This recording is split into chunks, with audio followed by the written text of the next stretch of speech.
السلام علیکم۔ ابن آدم بولڈ ناول یوٹیوب چینل میں خوش آمدید۔ ناول کی طرف پڑھنے سے پہلے چینل کو لازمی سبسکرائب کر لیں۔ جرمنی میں زیر زمین موجود ایک خفیہ سیل میں قید خطرناک گینگسٹر سمگلر رستم شاہ کو 2 دن پہلے ترکی سے براہ راستہ سمندر اٹلی لایا گیا تھا اور پھر اٹلی سے زیر زمین سرنگ کی مدد لیتے ہوئے اسے جرمنی پہنچا دیا گیا تھا۔ اس انڈر کور آپریشن کو خفیہ رکھنے کے لیے اس ساری موومنٹ کی خبر بھی گنتی کے چند افراد تک محدود تھی۔ اس کامیاب آپریشن کے بعد آپریشن کے تمام کردار منظر سے غائب ہو گئے تھے۔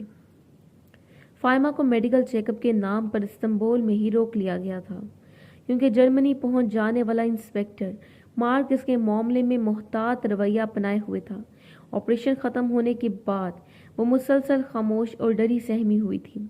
اچانک اس خفیہ سیل کا دروازہ کھلا اور آنکھوں پر نظر کا چشمہ لگائے چہرے پر ہلکی مسکراہٹ سجائے مارک اندر داخل ہوا۔ How are you my friend? Rustam کو سب قیدیوں سے الگ تھلگ ایک کمرے میں رکھا گیا تھا۔ صاحب کیا حال ہوں گے ہمارے؟ مجھے لگا تھا کہ جیل جانا بہت مزیدار ہوگا مگر یہاں تو صرف بوریت ہے، سارا دن ان دیواروں کو دیکھتے رہنا اور بس۔ وہ ہلکی سی مسکراہٹ کے ساتھ مخاطب ہوا تھا جیسے اسے اس گرفتاری کی کوئی پرواہ نہ ہو۔ آئی ایم سوری رستم، مجھے اندازہ نہیں تھا کہ تم انٹرٹینمنٹ کے اتنے دل دادا ہو۔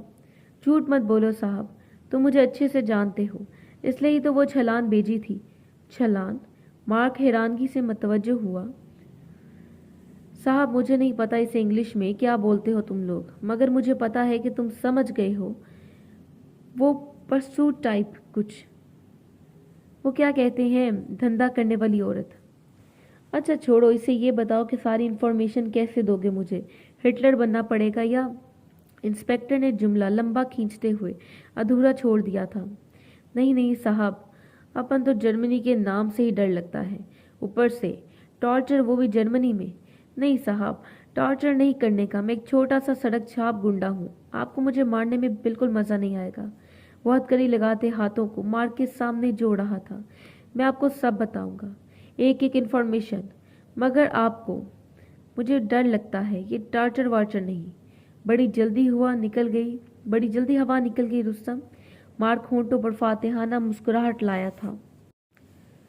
چل بتا کون کون کہاں کہاں یہ کام کر رہا ہے، اس کا سپلائر کون ہے، انسانی اعضاء کہاں سے لیتے ہو، افریقہ سے امپورٹ کرتے ہو یا ایشیا سے، ڈسٹریبیوشن نیٹ ورک کیسے چلتا ہے، سارا کچھ A to Z، ایک ایک انفارمیشن۔ بس اتنے سے سوال؟ وہ زیر لب مسکرا دیا تھا۔ انسپیکٹر ایک ڈیل کرتے ہیں۔ کم آن رستم، تمہیں لگتا ہے کہ تم کوئی ڈیل کرنے کی پوزیشن میں ہو؟ دس از یور ٹارچر سیل۔ صاحب ایک بار سن تو لو، آپ کے فائدے کی بات ہے۔ میرے پاس اتنی انفارمیشن ہے کہ آپ کو سمجھ نہیں آئے گا کہ کیا پوچھنا ہے کیا نہیں۔ آپ کے سوال ختم ہو جائیں گے مگر انفارمیشن نہیں۔ انسپیکٹر تمہیں پتہ نہیں چلے گا کہ تمہیں کیا پوچھنا چاہیے کیا نہیں، مگر مجھے ایک چیز پتہ ہے کہ میرے پاس ان سب سوالوں کے جواب ہیں جو ابھی کسی پولیس والے کے ذہن میں پیدا بھی نہیں ہوئے، مگر یہ ساری انفارمیشن میں تب دوں گا جب مجھ سے انویسٹیگیشن وہی لڑکی آ کر کرے گی۔ رستم نے اپنا لہجہ سخت کر لیا تھا۔ یہ کیا بکواس ہے، تم ٹارچر سیل میں ہو، تم رستم 2 منٹ میں تمہارے دماغ ٹھکانے آ جائے گا۔ دیکھو انسپیکٹر، اگر تم یہ ڈیل نہیں کرتے تو کیا ہوگا، تم مجھے ٹارچر کر کے صرف ان سوالات کے جواب پاؤ گے جو سوال تمہارے ذہن میں ہے، مگر وہ انفارمیشن تم کیسے حاصل کرو گے جس کے سوال بھی ابھی تک تمہیں پتہ نہیں۔ جانتے ہو ایڈم کون ہے؟ ایڈم کہاں ہے؟ دیر از نو ایڈم، یہ صرف ایک افواہ ہے۔ ہاں انسپیکٹر، اسی وجہ سے یورپین انٹیلیجنس مار کھا جاتی ہے کہ وہ آج تک یہ نہیں جان پائے کہ ایڈم کا وجود ہے بھی یا نہیں۔ مارک ایک دم چونک گیا تھا۔ اس نے اپنے کیریئر میں ایڈم کا نام کئی بار سنا تھا مگر اس کے خلاف کوئی شکایت، کوئی ثبوت، کوئی خاکہ کسی بھی کو معلوم نہیں تھا۔ آخر اس سب میں لاجک کیا ہے؟ تم اس لڑکی کو ہی سب بتاؤ گے؟ رستم مارک کے سوال پر مسکرا دیا تھا۔